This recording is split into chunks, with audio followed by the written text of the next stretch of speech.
Gusto ko itutok niyo lahat yung kamera sa akin. Ang gusto kong sabihin, diretso to kay Presidente. Ito ang tandaan mo, Bongbong Marcos bangag. Walang bangag na hindi nakulong. Tandaan mo yan. Balikaran, makukulong kayong lahat. Lahat kayong mga pamilya. Nandito ngayon. Tingnan ninyo, paano mahal ng muro ang ating President Rodrigo Roa Duterte. Allahu Akbar! Kaya sa amin naman, nandito naman yung mga community leaders natin na naggugurtya sa mga bahay ng ating mahal na mga Duterte family. Araw-gabi, nandito po kami para i-protect namin ang mga Duterte family. Pakinggan natin yung president natin sa Bangkiruan Masjid na pinaka-old na masjid dito sa Davao ng Maranao Community. Si Dato Kamit Dima. Assalamualaikum warahmatullahi taala wabarakatuh. Waalaikumsalam. Namin dire sama sa gingon ni Alin, si Director Bong Alonso, si Gob, nga amuang pag tikon-tikon dire, walay lain nga tuyo namo, pagkampo nga unta, si Tatay Digong, mabalik dire sa Davao. Kay kami nga mga Maranao dire sa Kuan, Davao, di jud mi muundang. Utod nga dili makabalik dire si Tatay Digong sa Davao. Ang kami makamatay. Nga mabalik si Tatay Digong sa Davao. Allahu Akbar! Allahu Akbar! Pakinggan natin yung galing sa Basilan, Sulu, Tawi-Tawi, si Prince Sarin Alvarez. Assalamualaikum warahmatullahi ta'ala wabarakatuh. Una-muna pasasalamatan natin si Allah sa pagbigay sa akin ng bukas na isipan, lakas ng katawan at tamang pag-iisip sumulong sa kabutihan ng lahat kahit ano pa ang mga problema natin ngayon. So ngayon, nandito kami, galing pa kami ng Basulta para makiramay, tumulong, sumuporta sa aming mahal na Tatay Digong. Kahit gaano kalayo, gastos namin ito huwag magsabi na bayad. Kahit kailan, gumagastos kami para sa mahal namin Tatay Digong. So yun lang ang hiling namin. Sa buwan ng Ramadan, alam natin, napakabisa. Lalo na ang Laylatul Qadar. Ito po ang oras, lahat kami mga Muslim sa buong Pilipinas nagkakaisa para sumuporta, para magduaa sa Laylatul Qadar, para makauwi ang pinakamamahal naming Tatay Digong. Allahu Akbar! Allahu Akbar!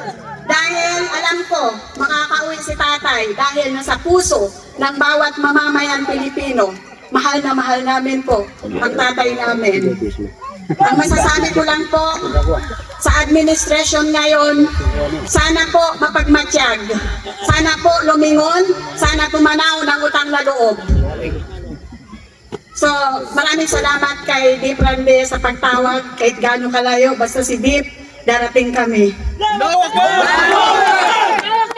Kasi si Deep ang kasama namin mula noon since 2015 hanggang ngayon, narito pa rin kami, hindi natitinag. Hanggang sa huling patak ng aming dugo. Susuporta kami. Hindi po kami aatras hanggang sa kamatayan. Ito naman yung representative natin sa Kalinan, Maranao community leaders na makinig bakit nandito kami. Nahmadu wa nusallimu ala rasulil karim. Amma ba'd. Assalamualaikum warahmatullahi wabarakatuh. Bago ko magsimula, pwede humingi ako ng 3 takbir. Allahu Akbar! Allahu Akbar! Allahu Akbar!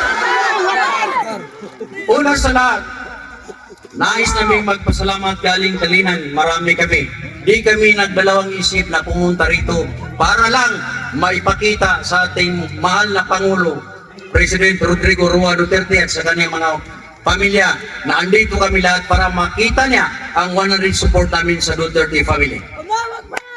At saka gusto ko muna magpasalamat kay Sir Bong at sa ating Deputy Randy Usman at sa lahat ng mga community leaders na hindi nagdalawang isip na pumunta rito para maipakita ang totally 100% suporta sa Duterte. Sa akin lang bilang isang Muslim, gusto ko itutok niyo lahat yung kamera sa akin. Ang gusto kong sabihin, diretso to kay Presidente. Ito ang tandaan mo, Bongbong Marcos Bangag. Walang bangag na hindi nakulong. Tandaan mo yan. Kahit marami ang panahon na ang kabaliktaran, makukulong kayong lahat. Lahat kayong mga pamilya Marcos. Assalamualaikum warahmatullahi wabarakatuh. Galing. Maraming salamat po sa lahat at iba't ibang mga leaders kasi na nandito, iba't ibang mga sektor. At ito walang tulungan. At ang karamihan dito umuwi alas 5 na, alas 6 na at papalit naman yung mga iba.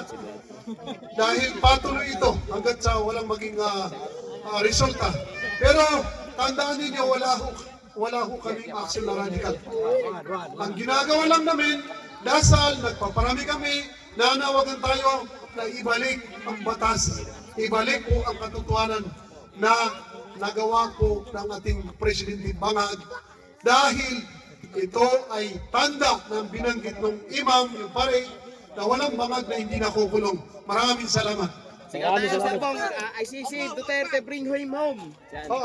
Saan si, mayroon tayong isang imam na magsasalita rin dito. Yung mga imam ay pare sa ating mga kapatid na Katolik. So kung makikita niyo lahat ng sektor na dito, ang karamihan dito, taga-moske, taga-simbahan, pero parami ito ng parami.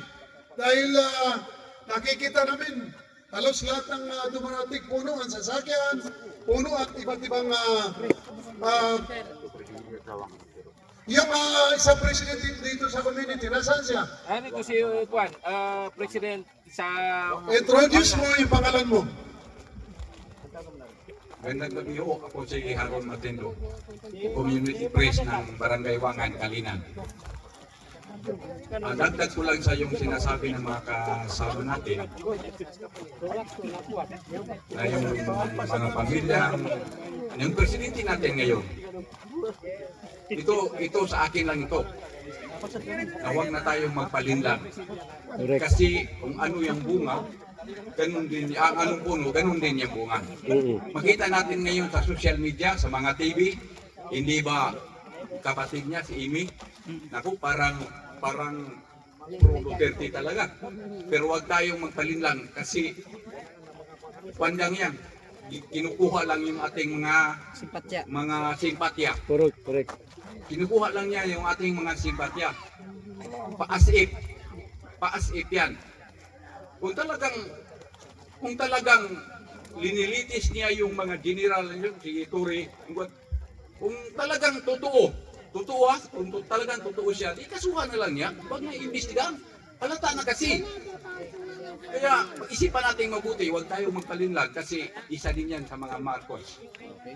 Kung talagang may kasalanan, bakit mo pa kakasuhan? Bakit mo pa iimbestigahan? Kasuhan mo na lang.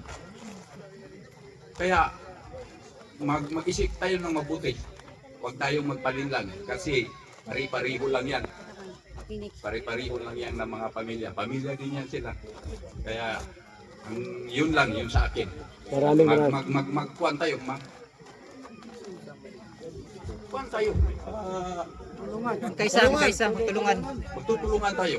Huwag tayong magpalinlang ng ano pa. Yun lang. At assalamualaikum warahmatullahi ta'ala wabarakatuh. Waalaikumsalam, ganun, at maraming salamat po dahil oras na para magdasal kami. Dahil kung makikita nyo, thousands na nandito ngayon. Dahil mag-umpisa kami ng dasal ng first ng Aisha, then Tarawih, then tuloy-tuloy ito hanggang umaga po. So nandito po yung imam, pasensya po kayo dahil umpisa na po ng wakto. Ang ibig sabihin ng wakto, ito po yung time para mag-umpisa po kami sa prayer ng Aisha. Kasi ang mga Muslims, 5 times a day ang prayer. Pero ang Ramadan, nandun yung Tarawih at saka yung mga sunat at patuloy po yung dasal namin. Nandito po kami para sa isang pagdadasal. Hindi po kami radical na aksyon na ginawa nila. Kami po ay kasama natin ng Allah, ang Panginoon. Lahat po tayo ay dasal lang po dahil hindi po tayo naniniwala na ang kademonyuhan ay mananaig po sa Panginoon. Maraming salamat po sa ating lahat. Wassalamualaikum warahmatullahi ta'ala wabarakatuh.